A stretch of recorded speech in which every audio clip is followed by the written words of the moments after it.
Donc j'appuie la demande qu'on puisse dissocier les deux questions. Et l'Assemblée peut très bien interpeller le Premier ministre sur cette question qui est une question d'intérêt majeur, qui n'est pas une question sectorielle, qui est une question qui touche à la politique du gouvernement dans la gestion de nos relations avec nos voisins, qui touche à la politique générale du gouvernement, ce qui concerne la protection de l'intégrité du territoire national, et que le Premier ministre vienne nous expliquer sur ce que sont les explications des uns et des autres. Nous avons pu entendre ici des cacophonies entre le ministre des Affaires étrangères et celui de l'Intérieur. C'est lui le chef du gouvernement, c'est lui qui doit venir nous répondre, et cela est prévu par notre règlement intérieur. Je vous remercie. Vous avez pratiquement donné la même réponse que je vous avais proposée au début, mais vous n'avez pas fait attention vous-même. Vous avez dit, on peut détacher les deux questions. D'une part, on peut interpeller les ministres d'État. Vous avez même dit compte tenu de l'importance de la question. Et c'est là que vous avez nuancé, puisque ça peut conduire à la perte d'une portion de notre territoire. Vous avez nuancé en mettant au conditionnel, parce que vous ne pouvez pas préjuger des conclusions de la commission d'enquête. Mais malgré cela, vous persistez, vous signez qu'il faut quand même qu'on interpelle.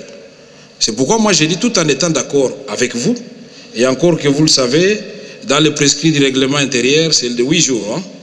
Et donc, je suis d'accord avec vous que les deux questions peuvent être détachées, tout comme peuvent être liées. Ce que nous pouvons faire maintenant, nous devons le faire. Mettre en place la commission d'enquête qui va descendre sur le terrain pour nous ramener les éléments du dossier pour que, comme vous l'avez dit, en cas de gravité, on interpelle non seulement le ministre d'État de l'Intérieur, mais le Premier ministre pour qu'il nous explique la gestion de ce dossier au niveau du gouvernement. Tout cela, il me semble, pour être cohérent, nous devons avoir les rapports de notre commission d'enquête. Je suis inquiet par une chose, c'est que on remarque qu'on a les mêmes lacunes, les mêmes résultats, les mêmes problèmes. Nous ressemblons de plus en plus à une religion morte, où nous avons conservé les rites, mais dans laquelle plus personne ne croit. Et le Parlement doit assumer son rôle.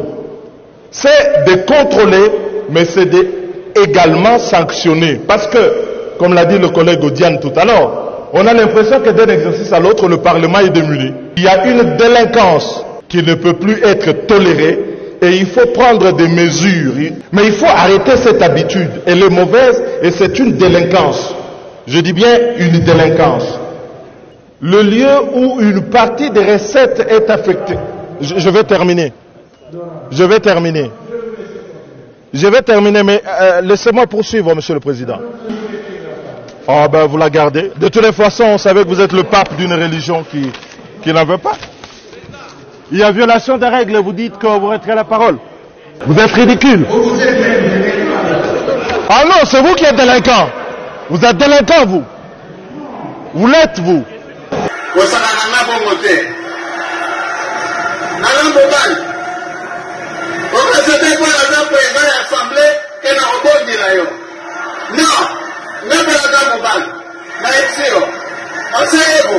Mais la violation des règles, c'est de la délinquance.